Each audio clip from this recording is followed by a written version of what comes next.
Bentar. Iya.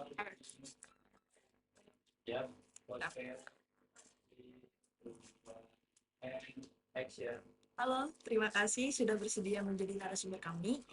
Sebelum masuk ke pembahasan, boleh diperkenalkan nama, jabatan, serta peran Bapak dalam media industri perfilman. Oke, selamat pagi rekan-rekan semuanya. Nama saya Diki Purnama Fajar. Kalau sehari-hari sih sekarang saya mengajar juga, tapi kalau aktivitas apa di dunia industri film saya lebih ada di departemen kamera di Director of Photography khususnya. Baik, bisa diceritakan sedikit perjalanan karir Bapak hingga berkecimpung di dunia perfilman? Apa yang membuat Bapak tertarik menekuni bidang ini? Oke, awalnya sih karena saya berangkat awalnya sebelum di film saya di broadcast dulu sebetulnya. Saya di broadcast dulu lama di Metro TV di salah satu stasiun di Jakarta di sana. Terus karena bosan mungkin ya akhirnya pindah mutusin buat freelance di di production house, sempat di Multivision Picture juga, terus sempat juga di di Christine Hakim Film, ngebantuin di jadi kru film juga di sana. Awalnya sih sebelum memutuskan jadi director of photography, saya berangkat dari awal, dari nol banget, dari mulai gulung kabel dan segala macam, dari angkat-angkat lampu gitu kan. Awalnya dari situ sebetulnya. Nah, kita lanjut ke pembahasan utama lagi. Dalam beberapa tahun terakhir kan perkembangan AI ini semakin pesat ya Pak. Oke. Menurut Bapak, bagaimana AI telah mengubah lanskap industri media, khususnya di bidang perfilman? Oke, nah ini menarik sebetulnya. Jadi ketika si AI itu sebetulnya bukan merubah sih sebetulnya. AI itu tidak merubah teman-teman di industri film khususnya bahwa semua harus beralih ke AI. Tetapi sebetulnya AI itu dijadikan sebagai referensi saja, referensi buat mempermudah kinerja. Maksudnya kinerja tuh mengumpulkan ide-ide dasar kita kira-kira akan membuat apa. Tapi sisanya kalau di dunia industri film semuanya akan dilakukan secara secara filmis, secara manual gitu, enggak, sangat jarang sekali menggunakan artificial intelligence, kecuali sih mungkin masih menggunakan CGI ya. CGI itu adalah komputer grafiknya indeks. Jadi gene rate indexnya dari komputer gene rate index itu sebetulnya tidak menggunakan artificial intelligence, tapi emang kita bikin menggunakan 3D di situ. Nah itu baru di mix dengan reals. Tapi yang realitasnya penggabungan dua unsur itu yang realis dengan penggabungan digital itu masih masih dilakukan, tapi AI dijadikan hanya sebatas referensi visual saja sebetulnya Bu, kalau di industri film sekarang. Tapi dengan masifnya eh, artificial intelligence sekarang, akhirnya sih mulai banyak nih orang-orang yang mencoba, oke enggak nih menggunakan AI, tapi saya rasa eh, masih butuh penanganan khusus sih sebetulnya gitu.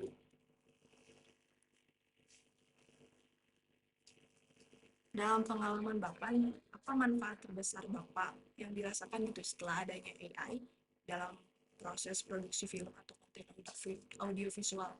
Sebetulnya tadi manfaatnya satu, kalau manfaatnya mempermudah saja. Satu mempermudah, terus mempercepat kinerja ya, mempercepat kinerja. Biasanya saya sempat mencoba itu, sempat mencoba, tapi terkadang realisasi dari ide yang ada di benak kepala kita itu belum bisa terinterpretasikan lewat AI.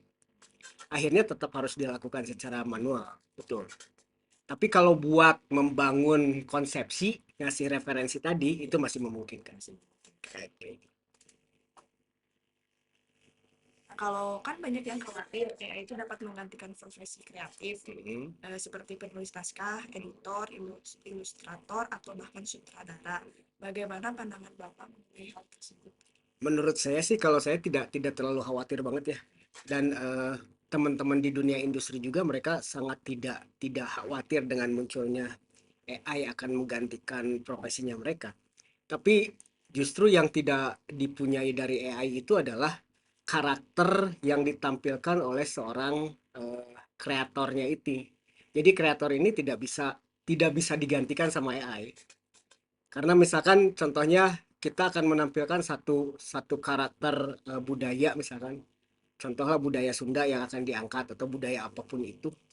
Ketika kita memasukkan satu prompt-nya ke AI, itu belum bisa terjawab sama mereka. Jadi justru kita yang harus mengajarkan dulu AI sebetulnya, bukan AI yang mengajari kita. Kita harus mengajari AI, terus kita masukin formnya apa, walaupun kita sudah masukin secara detail tuh, tetap itu tidak bisa menyamai apa yang ada di interpretasinya dari si kreator itu. Jadi AI itu hanya sebatas tadi menjembatani saja biar mempermudah kinerja, tapi akhirnya mah tetap nyawanya itu ada di kreatornya.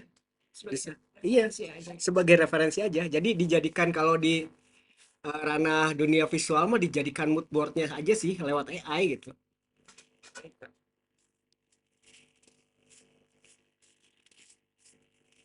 Nah, kalau dari sisi etika nih Pak, bagaimana pandangan Bapak mengenai AI ini yang memanfaatkan karya-karya suara yang editing itu atau wajah seseorang, apakah menurut Bapak sudah ada batasan atau aturan yang jelas?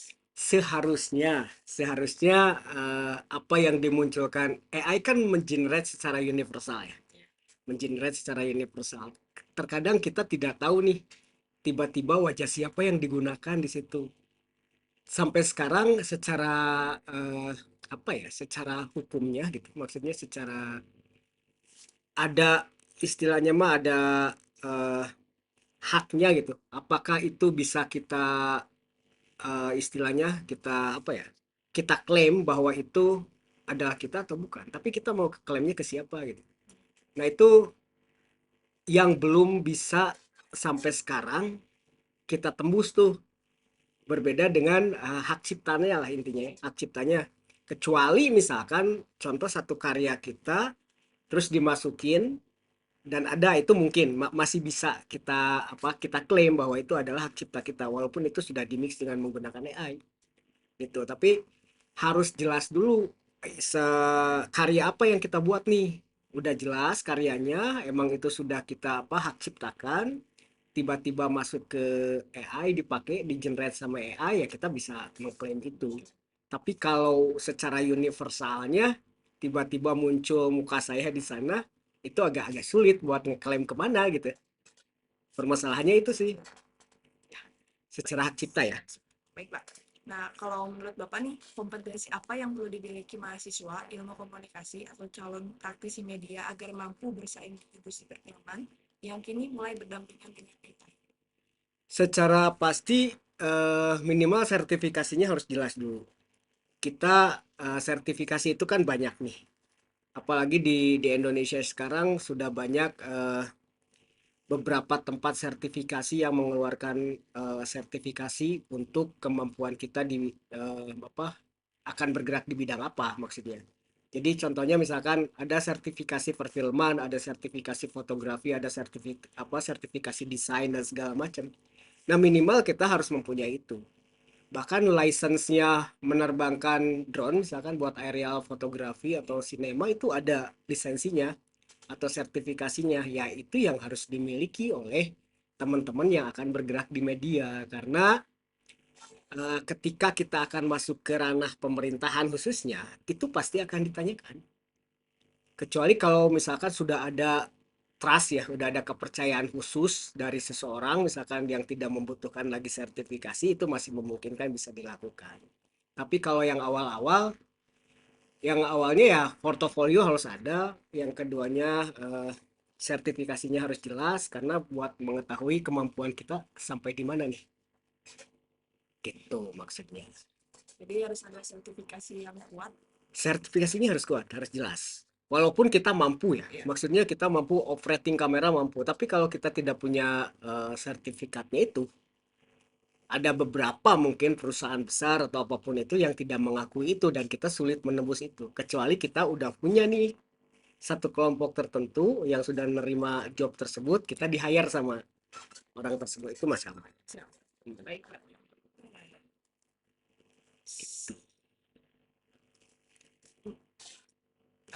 Jika melihat perkembangan teknologi saat ini ya Pak, bagaimana prediksi Bapak terhadap masa depan industri perfilman Indonesia dalam 5 tahun atau 10 tahun ke depan?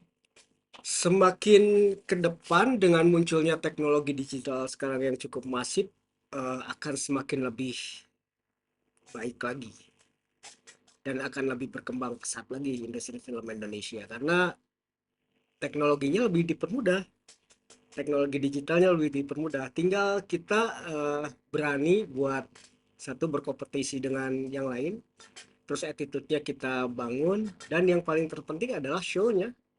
Kita dalam sebuah karya ruhnya itu yang harus kita bangun. Jadi bukan hanya sebatas teknikal saja, tetapi konsepsi yang jelas yang harus dibangun supaya film kita punya nyawa gitu. Karya apapun itu, baik karya tulis, film, foto dan segala macam sampai sampai musik ya.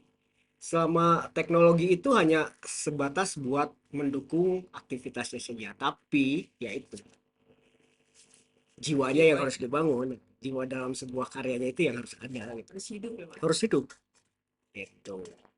Baik Pak, sebagai penutup, apa pesan atau saran dari Bapak bagi mahasiswa dan calon praktisi media agar mampu beradaptasi dengan perkembangan AI tanpa mengabaikan kreativitas, etika, dan profesionalisme?